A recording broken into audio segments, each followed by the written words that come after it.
सर्व मंगल मांगल्ये शिवे सर्वार्थ साधिके शरण्ये त्र्यंबके गौरी नारायणी नमोस्तुते।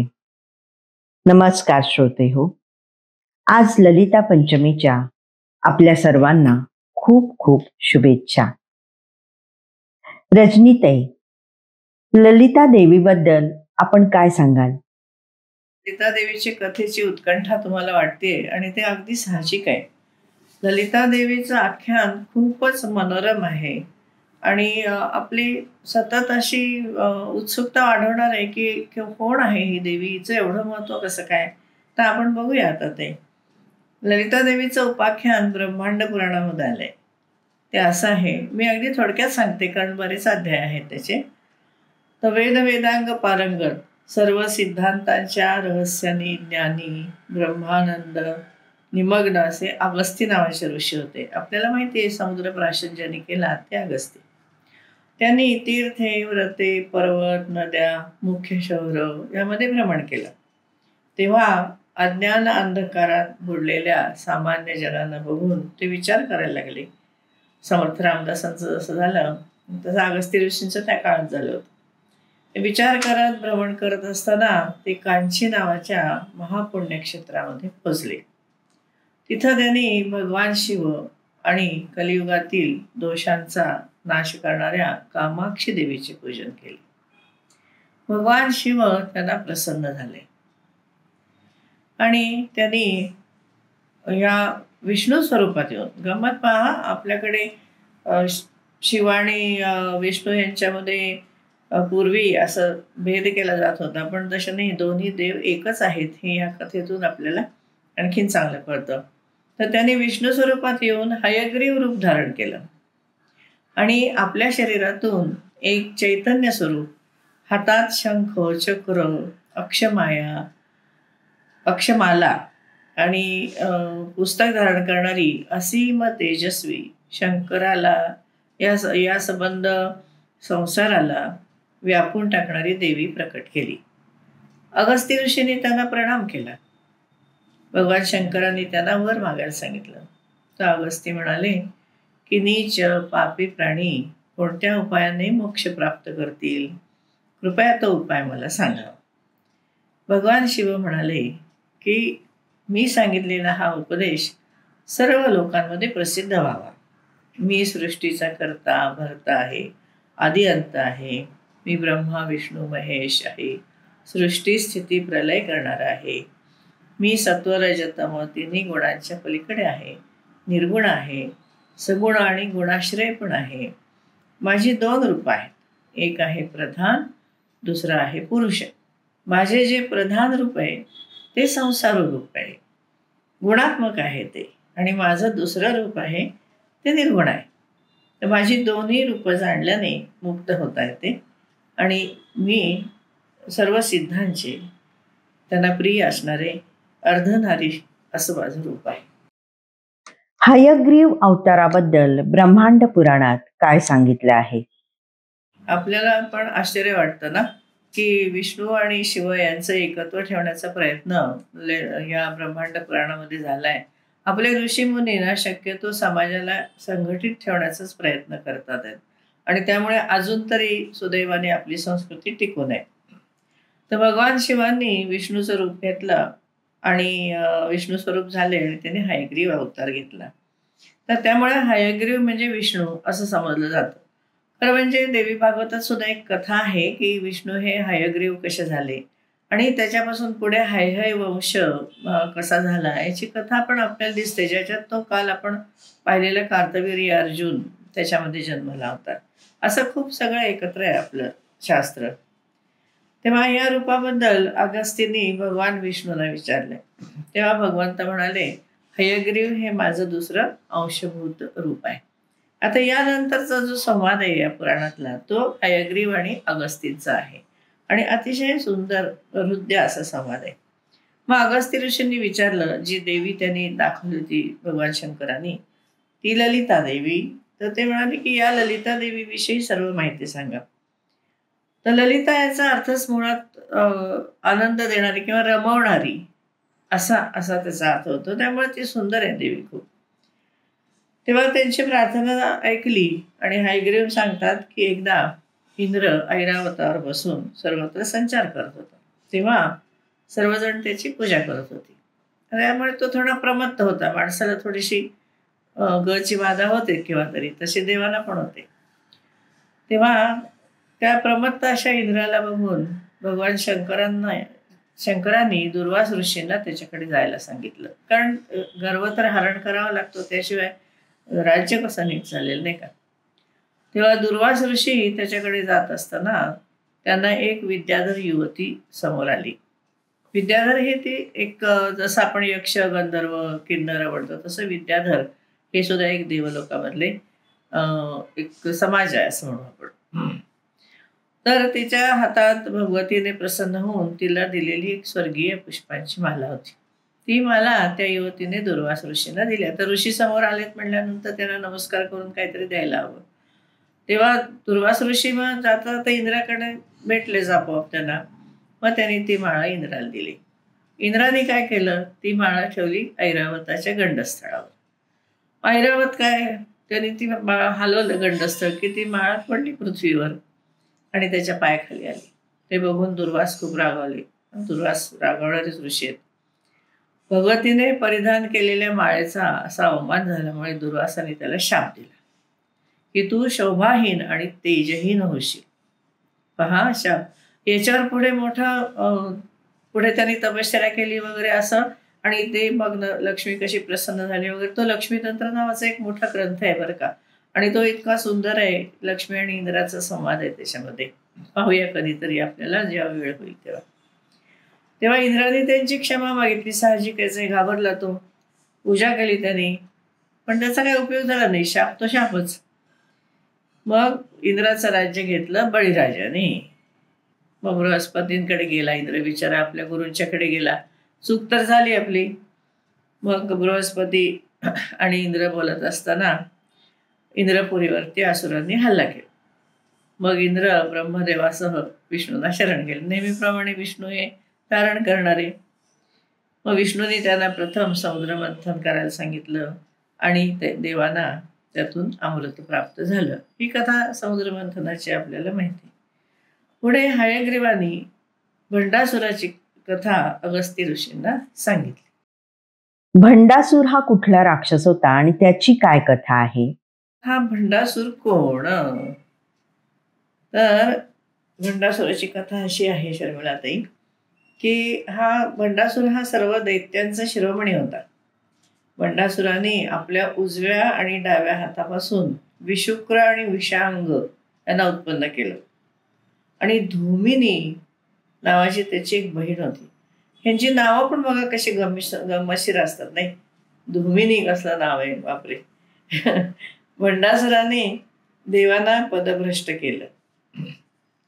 सर्वजण स्वर्ग सोडून इतरत्र भटकू लागले.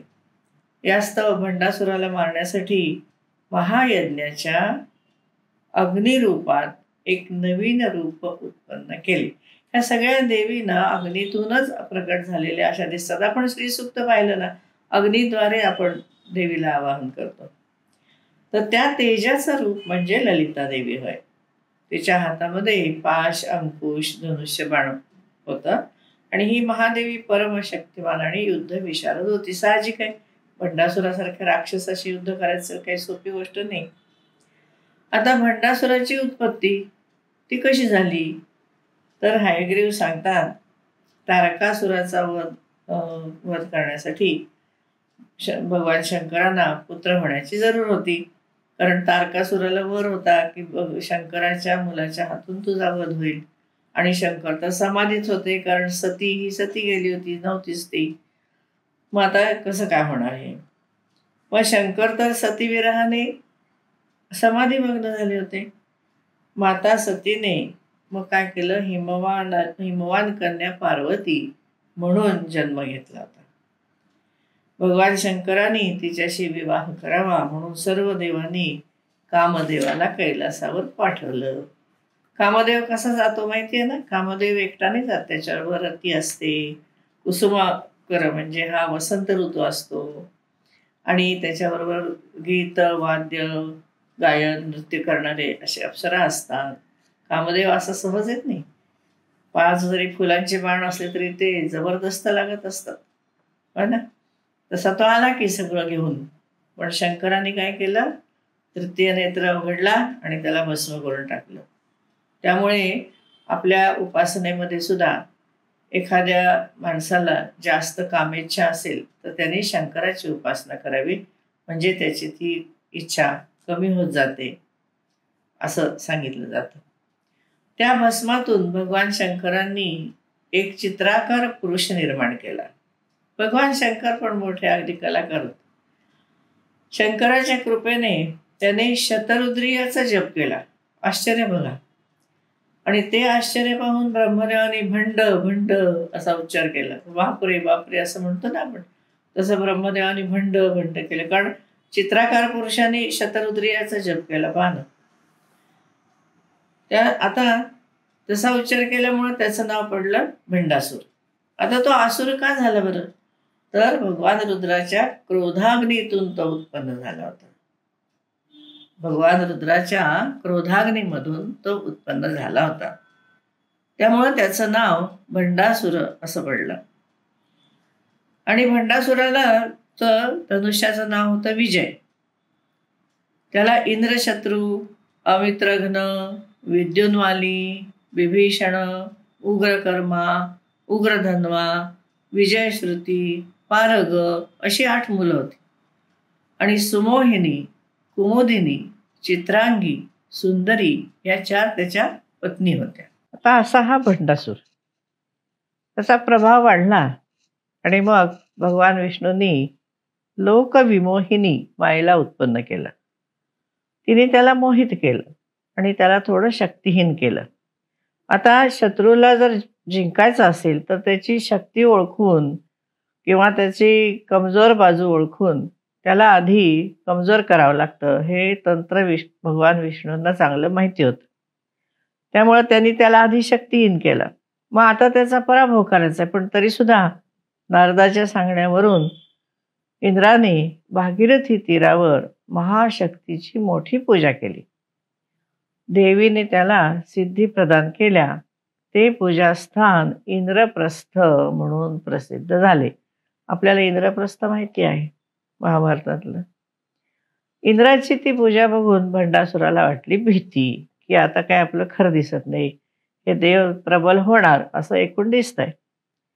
म्हणून त्यांनी काय ठरवलं, की राक्षसांचं काम नेहमीचं, कोणी यज्ञ करत असेल, कोणी पूजा करत असेल, कोणी उपासना करत असेल, कोणी तपश्चर्या करत असेल तर त्याला विघ्न आणणे, त्याला काहीतरी त्याच्यामध्ये अडचणी उत्पन्न करणे.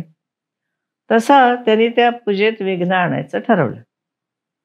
ते लक्षात आल्याबरोबर जगदंबिका ललिता देवीने देवांच्या भोवती संरक्षणासाठी मोठा प्राकार निर्माण केला, म्हणजे तटबंदी निर्माण केली. नंतर भगवतीचा यज्ञ सुरू झाला. इंद्राने यज्ञ सुरू केला आणि त्यामध्ये देवानी आहुती म्हणून स्वतःचं मांस द्यायला सुरुवात केली. तेव्हा ते क्षतिग्रस्त झाले. पण त्यांच्या तेजातून एक परम तेज प्रकट झाले आणि त्या तेजाला एका चक्राचा आकार उत्पन्न झाला. त्या चक्राच्या मधोमध एक सुंदर देवी प्रकट झाली. ती संसाराला जीवन देणारी, ब्रह्मा विष्णू शिवाच्या शक्तीने युक्त असे, श्वेतवर्णाची, डाळिंबी वस्त्र लावलेली, आभूषणे घातलेली, हातामध्ये पाश, अंकुश, ऊसाचं धनुष्य, 5 बाण अशी होती. या रूपाची होती. तिला पाहिल्यावर देवांच्या शरीरावरच्या जखमा बऱ्या झाल्या. ते तेजस्वी झाले. देवाने तिची स्तुती केली आणि ही म्हणजे देवीचं प्रकट रूप ललिता सुंदरी. आणि तिने भंडासुराला मारलं तर देवांना त्याचं पद परत मिळालं. आता गंमत म्हणजे जेव्हा हे सगळं युद्धाचं जे वर्णन आहे ना, हे ललिता उपाख्यानामध्ये खूप मोठं आहे. आणि त्यामध्ये एक प्रसंग मी फक्त सांगते, आपल्या सगळ्यांना उपयोगीचा आहे तो, की त्यावेळेला तिच्या वेगवेगळी जी शस्त्रास्त्र टाकत होती ना, त्यामध्ये तिने एक रोगास्त्र टाकलं, ज्याच्यामुळे रोग उत्पन्न होतात. तर भंडासुराने रोगास्त्र टाकलं. आता आता आपण बघतो ना की रोग पसरवतात आणि राष्ट्र कमकुवत करतात, तसा म्हणजे युद्धातलाच हा एक प्रकार, तर तो तेव्हा पण होता. तर त्यांनी रोगास्त्र टाकल्यानंतर ह्या देवीचे सगळ्या सगळं सैन्य स्त्रियांचं होतं बरं का. आणि तिची सेनापती होती दंडनाथा, ती तर खूप जबरदस्त होती एकदम. तर हे जे रोगास्त्र टाकल्यानंतर सगळ्या आजारी पडले सैनिक. आजारी पडल्यावर देवीनी त्यांना एक मंत्र दिला. खरं म्हणजे त्यासाठी मी हे सांगते, कारण हा मंत्र ना, हा आधी मंत्र सांगते आणि मग तुम्हाला त्याची थोडीशी कथा सांगते. हा मंत्र आहे, अच्युतानंत गोविंद नामोच्चारण भेषजात नश्यन्ति सकला रोगाः सत्यम सत्यम वदाम्यहम, असा मंत्र आहे तो. तर हा मंत्र तिने सांगितल्यावर सगळ्या देवी उठल्या, बऱ्या झाल्या. पण सांगायची मला गंमत अशी की हा मंत्र माझ्या आईने मला खूप लहानपणी सांगितला होता आणि तिला तिच्या आईने सांगितला होता. त्याचं कारण असं की पूर्वी बायका जरी जात नसते शाळेमध्ये वगैरे, तरी त्या पुराणं आणि कीर्तनं वगैरे ऐकायच्या. तर माझी आजी ती फलटणची होती. फलटणला रामाचं मंदिर प्रसिद्ध आहे. तर त्या ठिकाणी पुराणं होत असत, पुराणकथा कीर्तन होत असत. तर तिला ते ऐकायची आवड होती आणि या पुराणकथामधून आपलं जे शास्त्र आहे ना, ते लोकांपर्यंत हे पुराणिक पोचवत होते. आणि हे आता दुर्दैवाने पुराण श्रवण करण्यात काय अर्थ आहे वगैरे असं म्हटलं जातं, पण तसं योग्य नाही. पुराणं जरूर वाचली पाहिजेत, कारण तिला तो मंत्र त्यातून कळाला की बरं होण्यासाठी हा मंत्र म्हणायचा असतो, औषध घेताना हा मंत्र म्हणायचा असतो. आणि तो तिच्या म्हणजे माझ्या आईला तिने सांगितलं आणि आईने मला सांगितलं. आणि गंमत म्हणजे खूप वर्षानंतर तो मला ललिता उपाख्यानामध्ये सापडला. ही मोठी गंमत आहे. म्हणजे आपली संस्कृती कशी अशी प्रवाही आहे हे पण ह्याच्यावरून दिसतं. आणि हा मंत्र आता आपण आपल्या मुलांना सांगायला पाहिजे, म्हणजे एक प्रवाह तो चालू राहील. तर त्यांनी जसं रोगास्त्र टाकलं ना, तसं त्यांनी त्याच्यामध्ये उल्कांची वृष्टी केली. त्याच्यानंतर त्यांनी सर्प आकाशातून टाकले. त्यानंतर पिशाच्यांची निर्मिती केली, कृत्या केल्या. खूप आपत्ती त्यांनी देवीवरती युद्धामध्ये त्या निर्माण केल्या. आणि ते पण देवीचा सिंहनादच असा होता की दानवांच्या मनामध्ये भीतीच उत्पन्न व्हायची. आणि देवीने एवढ्या प्रबल राक्षस सैन्याचा हळूहळू सगळा पराभव करून टाकला. आणि तिच्या ज्या सगळ्या सेनापती किंवा तिच्या ज्या सगळ्या सैनिक होत्या ना, त्या खूप अशा पराक्रमी आणि धीट होत्या सगळ्या. तेव्हा तिच्यानंतर काय झालं, भंडासुराला तिने मारलं, कारण तिने देवांना वर दिला होता की मी भंडासुराला मारेल. मग भगवान शंकरांनी ललिता देवीसाठी कामेश्वराचं सुंदर रूप घेतलं. आणि देवी म्हणजे कामेश्वरी, शंकर म्हणजे कामेश्वर. मग त्या दोघांचा विवाह संपन्न झाला. ब्रह्मदेवानी त्यांना हे कामेश्वर आणि कामेश्वरी किंवा कामाक्षी अशी नावं दिली. त्यानंतर देवर्षी नारदांनी ललिता देवीची प्रार्थना करून ते मोठं युद्ध झालं. आणि त्या युद्धामध्ये सर्व प्रांतातले उत्तम उत्तम घोडे, हत्ती, हे सगळं त्यावेळेला रणवाद्य सगळं होतं त्यावेळेला. तेव्हा देवीचं वाहन म्हणजे हत्ती पण होता, घोडा पण होता, सगळंच होतं. आणि तिच्या मग त्या युद्धामध्ये देवीचे जे वेगवेगळे आवेश आले, उत्पन्न झाले, किंवा ज्या आवेशाने तिने युद्ध केलं, तर त्याची 12 नावं आहेत. ललिता उपआख्यान याच्यातल्या काही कथा सांगू शकाल? ललिता देवीची 12 नावं जी आहेत ती अशी आहेत. पंचमी, दंडनाथा, संकेता, समयेश्वरी, समय संकेता, वाराही, पौत्रिणी, वार्ताली, महासेना, आज्ञाचक्रेश्वरी आणि अरिग्नी. अशी ही 12 नावं जो घेतो ना, तो कधीही संकटग्रस्त होत नाही. या नावाने देवीची स्तुती केली, की त्याच्यावरती देवीची कृपा होते, असं ब्रह्मांड पुराणातले ललिता उपाख्यानाच्या 13व्या अध्यायामध्ये म्हटलंय. ललिता देवीची आणखीन 25 नाव आहेत. सिंहासना, श्री ललिता महाराज्ञी,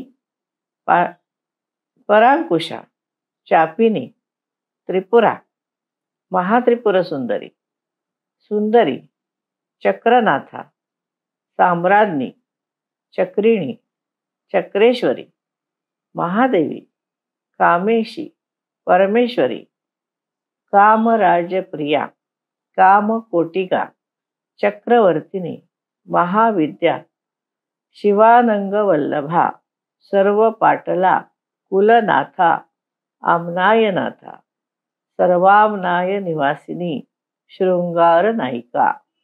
पहा नावं तिची. या 25 नावांनी स्तुती केली की त्याला अष्टसिद्धी प्राप्त होणार. याच्यात काही म्हणजे सांगायला नको. आणि देवीचा जो रथ आहे युद्धामध्ये वापरलेला, तो श्री चक्रराज असा आहे. हे श्रीयंत्राचं प्रतीक आहे. आणि श्रीयंत्र उपासना ह्याची जी मुख्य देवी आहे ती ललिता त्रिपुर सुंदरी हीच आहे. आणि हे ज्या रथांचं वर्णन आहे ना ब्रह्मांड पुराणातल्या या उपाख्यानामध्ये, ते खूप सुंदर केलेलं आहे. संबंध श्रीयंत्राचं वर्णन आहे ते. आणि श्रीयंत्र उपासना किंवा श्रीविद्या हा एक स्वतंत्र उपासनेचा विषय आहे. खूप मोठा विषय आहे. आपण त्याच्यावरती कधीतरी एक वेगळी एपिसोडच करूया, म्हणजे मग तो नीट सांगता येईल. आता जर आपण सांगितलं तर रेणुका ह्याचं आपल्याला त्या उपाख्यानाला वेळ लागेल. तेव्हा भंडासुराकडचे जे युद्ध जे झालं त्याच्यामध्ये त्याचे 104 बलाढ्य सेनापती होते आणि शेकडो अक्षौहिणी सेना होती. पण दंडनाथादी देवी पण जबरदस्त त्या होत्या. त्यांनी त्याचा सर्वांचा वध केला. आणि गंमत म्हणजे यामध्ये श्री गणेशाचा पण उल्लेख आहे. श्री गणेशाने त्यांना सहाय्य केले. आणि मग भंडासुराने तो शोकाकुल झाला ना, एवढे सगळे त्याचे सैनिक मारले गेले, भाऊ मारले गेले. मग त्याच्या कुटिलाक्ष नावाच्या कुटिल सेनापतींनी, नाव पण बघा, त्याची समजूत घातली आणि पुन्हा 2500 अक्षौहिणी सेना, 35 सेनापती घेऊन त्यांनी पुन्हा ललिता देवीशी युद्ध केलं. खूप भीषण शस्त्रास्त्र वापरली. पण देवीला सुद्धा काही कमी नव्हती युद्धामध्ये. तिने नारायणास्त्र, पाशुपतास्त्र, महाकामेश्वर अस्त्र ही आणखीन भीषण अस्त्र वापरली आणि भंडासुराचा वध केला. आता भंडासुराच्या वधानंतर देवानी ललिता देवीला विनंती केली आणि तिने कामदेवाची पुन्हा उत्पत्ती केली. कामदेव जळला होता ना, त्याच्यापासूनच भंडासूर झाला होता, राखीपासून. त्यामुळे त्याची उत्पत्ती केली आणि मग शंकर पार्वतीचा विवाह झाला आणि षडानन कार्तिकेयाचा जन्म झाला आणि त्यांनी तारकासुराचा वध केला. कार्तिकेयाचा विवाह इंद्रपुत्री देवसेना बरोबर संपन्न झाला. ती पण कथा खूप चांगली आहे बरं का. देवसेनेची कथा देवी भागवतामध्ये आलेली आहे, छान. मग आता तुम्हाला एक गंमत सांगते की श्रीनगर किंवा श्रीपुर हे जे म्हणतो आपण देवीचं स्थान आहे, त्याचं फार सुंदर वर्णन ललिता उपाख्यांमध्ये आलेलं आहे. काश्मीर मधल्या श्रीनगरची काय कथा आहे? आपण काश्मीरला जातो ते पर्यटनासाठी जातो, प्लेजर ट्रिप म्हणून जातो, सौंदर्य पाहायला जातो. तिथे बरं आणखीन आपल्याला माहिती असते ते म्हणजे शंकराचार्यांचं मंदिर माहीत असतं किंवा ते शारदा पीठ आहे म्हणून माहिती असतं. पण या पलीकडे आपल्याला श्रीनगरची जास्त माहिती नाही. पण हे ललिता त्रिपुर सुंदरीच्या संबंधातली माहिती आपल्याला जर मिळाली तर आपल्याला काश्मीरला जाण्यामध्ये आणखीन आनंद आहे, आणखीन आपल्याला समाधान मिळेल. तर ह्या ललिता देवीसाठी विश्वकर्म्याला तिने बोलावलं आणि आजूबाजूला 16 क्षेत्र असलेला महाल बांधायला सांगितलं. 16 क्षेत्र का? तर तिच्या ह्या 16 सख्या किंवा सेनापती होत्या, दंडनाथा वगैरे, है ना. तर त्यांच्यासाठी त्यांनी महाल बांधायला सांगितला. विश्वकर्म्यांनी अतिशय सुंदर नगर बसवलं. ते नगर म्हणजे श्रीनगर किंवा श्रीपूर. अत्यंत सुंदर नगर असं आहे. त्याच्या मध्यभागी ललिता देवीचा अनेक प्राकार असलेला महाल आहे. या महालामध्ये कालचक्र, वासना चक्र, अशी जी चक्र आहेत ना, ती देवी उपासनेची विविध यंत्र आहेत. या यंत्रावर महाकालादी अनेक देवता स्थिर आहेत. त्या देवता ललिता देवीची उपासना करतात, सेवा करतात. आणि ललिता देवीच्या महालाच्या बाजूला ब्राह्मी, माहेश्वरी, कौमारी, वैष्णवी, वाराही, माहेद्री, चामुंडा, महालक्ष्मी अशा देवींची मंदिरं आहेत. आता हे जे मी सांगितलं की हे यंत्र वगैरे आहेत, तर या यंत्रासंबंधी अ, हैदराबादला एक सेमिनार झालं होतं, मंत्र, यंत्र आणि तंत्र. तर खूप सुंदर त्यामध्ये सगळे पेपर वाचले गेले होते आणि नेमका त्याचा अर्थ काय आहे, ते आपल्याला त्याच्यातून बरोबर समजलं. तर माझाही एक पेपर होता त्याच्यामध्ये. तर ते ह्या यंत्रांचे डायग्रॅम्स ज्या भौमितिका असतात, तर त्याचे काय संबंध आहे, ते हे सगळं आगमातलं ज्ञान आहे आणि आगमामध्ये ही वेगवेगळी यंत्र वगैरे दिलेली आहेत. तर ह्याच्यामधलं एक श्रीयंत्र हे सगळ्यात महत्त्वाचं आणि अतिशय शुभकारक असं यंत्र आहे. तेच मगाशी मी म्हटलं तसं आपण केव्हा तरी ते बघूया. तर ह्या सगळ्या देवता ज्या आहेत, ह्या देवीची सेवा करण्यासाठी अशा आहेत. तर ललिता देवी म्हणजे कामाक्षी त्रिपुर सुंदरी आहे. या देवीचा जो मंत्र आहे 15 अक्षराचा, तो आपण देवी अथर्व शीर्षामध्ये बघितलेला आहे. है ना, सकल तो तो आहे तो. आणि त्याला श्रीम हे अक्षर लागलं की तो षोडशाक्षरी मंत्र होतो, नाही तर तो पंचदशी मंत्र आहे. क ए इलर हिम असा जो मंत्र आहे. अगस्तींची पत्नी लोपामुद्रांनी याचा जप केला होता. आता लोपामुद्रा, अनसूया ह्या ज्या स्त्रिया आहेत, ह्या फक्त गृहिणी नव्हत्या, तर त्या आपल्या पती इतक्याच विद्वान होत्या आणि त्यांची स्वतःची शाळा असायची, आश्रम शाळा होती. त्यामध्ये गंमत म्हणजे अनसूयेच्या आश्रमशाळेमध्ये सत्यवान सावित्रीची जी कथा आहे, त्यातली सावित्री ही तिथे शिकलेली होती आणि ती ही श्रीविद्या शिकली होती. त्याविषयी सुद्धा खूप माहिती सांगण्यासारखी आहे, ती पण आपण कधीतरी बघूया. मंत्रशास्त्राबद्दल आपण काय सांगाल? मंत्रशास्त्रावरचा हा तुमचा प्रश्न अतिशय उत्तम आहे शर्मिलाताई. कारण मनुष्याच्या जीवनामध्ये शब्दांना फार महत्त्व असतं. आपण पाहतो की नाही, शब्दांनी माणसं जोडली पण जातात आणि तोडली पण जातात. त्यामुळे त्या शब्दांच्या मध्ये एक विशिष्ट अर्थ असतो, त्याच्यामध्ये एक ताकद असते. तर तसं ह्या मंत्राच्या शब्दामध्ये एक वेगळी ताकद असते. तसं मंत्राचा अर्थ विशिष्ट शब्दरचना किंवा अर्थ अक्षरांची रचना केलेली असते. नुसते अक्षरही असतात, त्यांना बीजाक्षर म्हणतात. आता मंत्रशास्त्र जे आहे ना, ते साधारण आपल्याला 20-21 दिवस त्याचं विवेचन करावं लागेल, तेव्हा ते सगळं शास्त्र आपल्या नीट लक्षात येईल. पण तुर्तास एवढं पुरे की मंत्र म्हणजे विशिष्ट रचना केलेली अक्षरं किंवा शब्द असतात. त्या शब्दामध्ये वेदांना आणि वेद मंत्रांना फार महत्त्व आहे. आपण वेदातल्या ऋचांना मंत्र म्हणतो. विष्णू मंत्र, दुर्गादेवी मंत्र, गणेश मंत्र आपण अथर्व शीर्षामध्ये बघितलं ना. तसं सूर्यमंत्र, शैव मंत्र, लक्ष्मी मंत्र, सरस्वती मंत्र, पार्वती मंत्र हे सगळे महत्त्वाचे आहेत. ब्राह्मण, आरण्यक, स्मृती, उपनिषद ह्याच्यामध्ये मंत्र आहेत. काली मंत्र, हे सगळेच मंत्र चांगले आहेत. पण यातही श्री ललितांबिकाचा मंत्र सगळ्यामध्ये श्रेष्ठ आहे.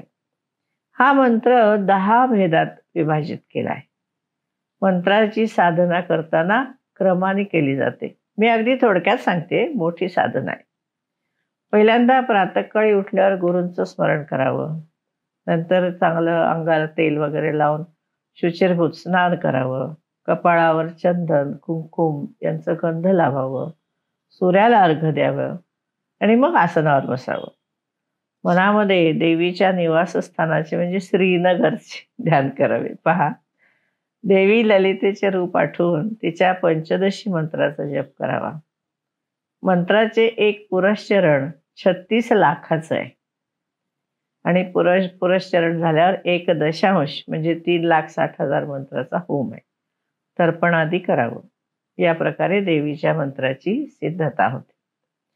देवी सर्वप्रथम सूक्ष्म स्वरूपामध्ये म्हणजे चित स्वरूपामध्ये परास्वरूपामध्ये होती, हे आपण पाहिलं. ती विश्वाचे आदी कारण आहे.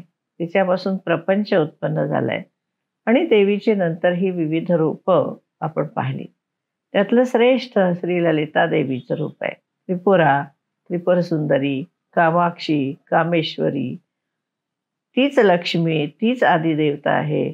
तेव्हा भगवान त्रिपुर सुंदरीने आपलं सर्वांचं रक्षण करावं. या नवरात्राच्या निमित्ताने पंचमीला नेमकं आपण ही ललिता देवीची उपासना असते, म्हणून आपण ललिता देवीचं अगदी थोडक्यामध्ये सगळं आख्यान आणि तिचं महात्म्य पाहिलेलं आहे. धन्यवाद शर्मिला. ते तुम्हाला त्या निमित्ताने आपण सगळ्या लोकांपर्यंत हा आपला जो महत्त्वाचे देवी देवता आणि त्यांचं काय महत्त्व आहे, त्यांचं खरं स्वरूप काय हे आपण पोचवतो आहोत. धन्यवाद.